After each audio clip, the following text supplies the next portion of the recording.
Bonjour ou bonsoir et bienvenue à cet épisode de Surge.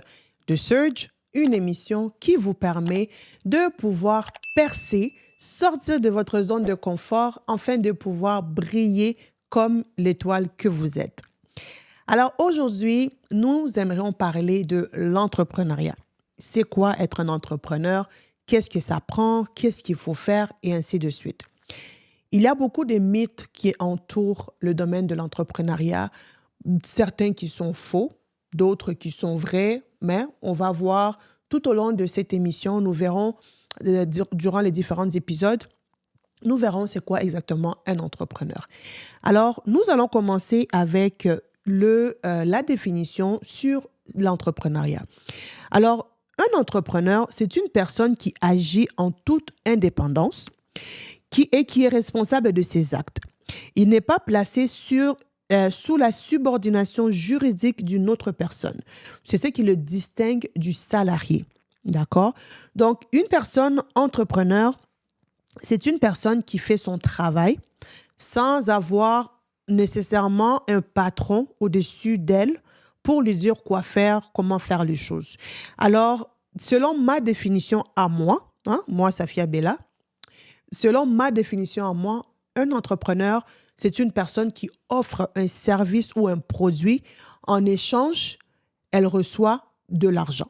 Donc, elle se fait payer pour son service, pour le produit qu'elle offre, en fait.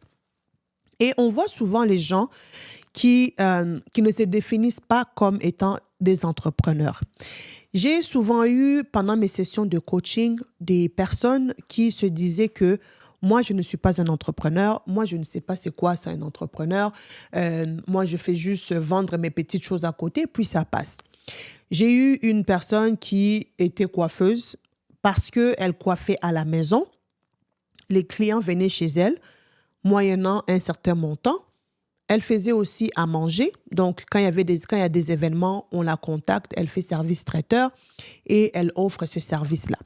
Mais pour elle, jamais dans 100 ans, elle ne se définissait comme étant une entrepreneur.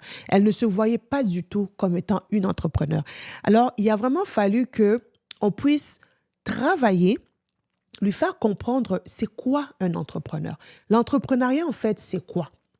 Et lorsqu'elle a fini par comprendre ça, alors l'autre phase était maintenant de lui faire embrasser cette nouvelle compréhension de sa nouvelle identité.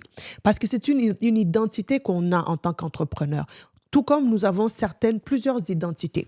On peut t'identifier comme étant mère, comme étant femme, comme étant, je sais pas moi, salarié, on peut t'identifier. Donc, on peut avoir plusieurs types d'identités, mais être un entrepreneur, c'est une autre forme d'identité.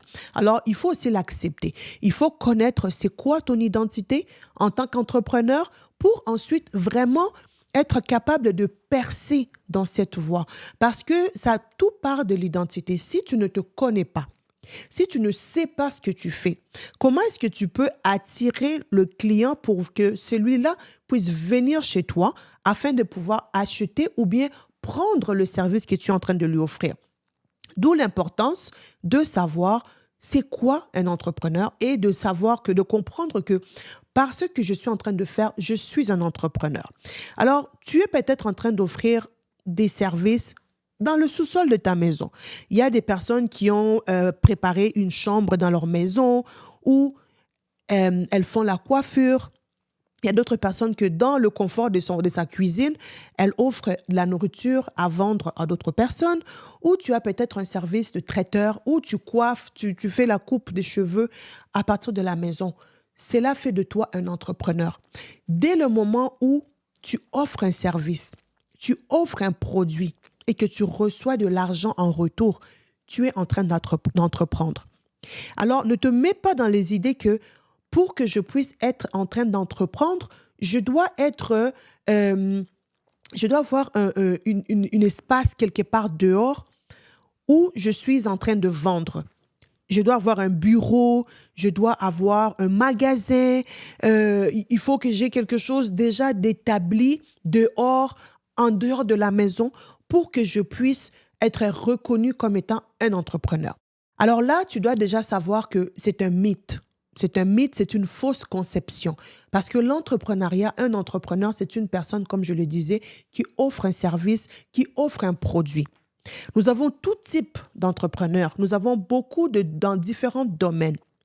Un chanteur, c'est un entrepreneur.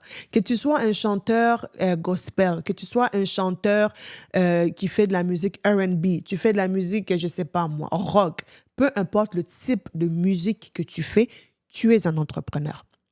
Pourquoi? Parce que tu échanges ta voix, c'est que ton talent de chanteur, tu l'échanges pour de l'argent.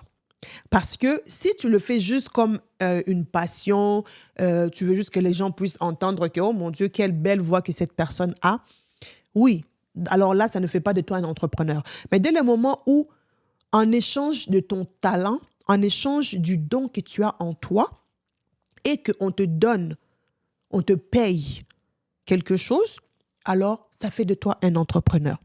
Alors, tu peux avoir les gens qui sont menuisiers, les gens qui sont des producteurs de musique. Hein? On a des producteurs de musique, on a des chanteurs. Oui, tu peux faire partie d'une chorale dans une église, mais dès le moment que tu chantes en dehors de l'église et qu'on te paye pour tes services, tu as des concerts et tout ça, tu deviens un entrepreneur. Alors, on ne doit pas mélanger les choses. Et il ne faut pas non plus se minimiser.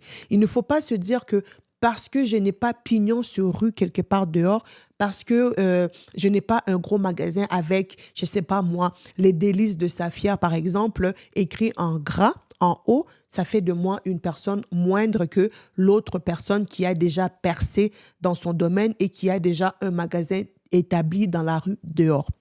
Ça vous fait la même égalité. Vous êtes au même niveau en termes d'entrepreneuriat.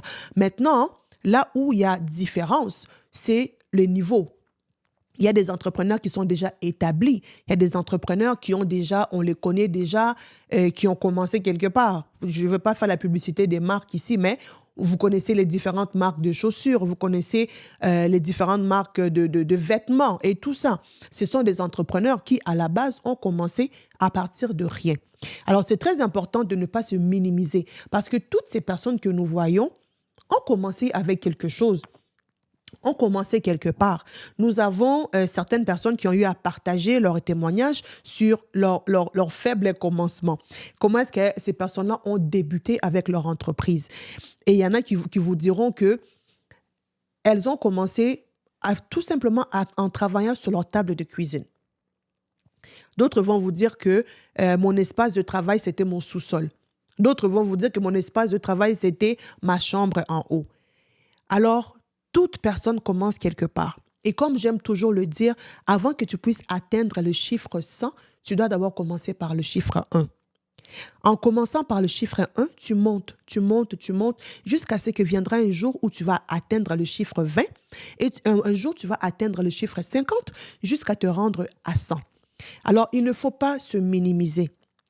Du moment où tu offres un service moyennant un paiement, cela fait de toi un entrepreneur.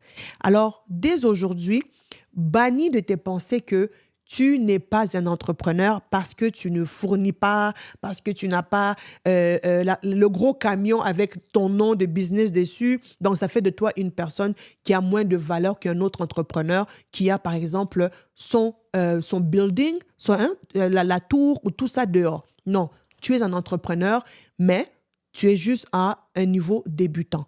Mais plus que tu vas avancer, tu vas monter à un niveau intermédiaire et éventuellement, tu monteras à un niveau avancé.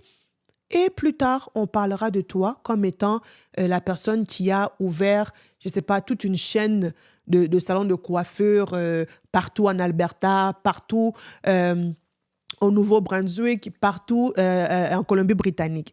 Alors, il ne faut pas se minimiser. Ce n'est pas parce que tu n'es pas grand aujourd'hui que tu ne le deviendras pas demain. Mais il faut commencer quelque part. Alors, c'est ce que je voulais vous partager aujourd'hui sur l'entrepreneuriat. C'était Safia Bella avec The Search. Nous travaillons ensemble parce que nous voulons briller ensemble. Alors, n'hésite pas, partage cette vidéo à quelqu'un qui peut en avoir besoin. Souvent, on ne sait pas que quelqu'un peut avoir besoin de quelque chose jusqu'à ce qu'on lui ait partagé.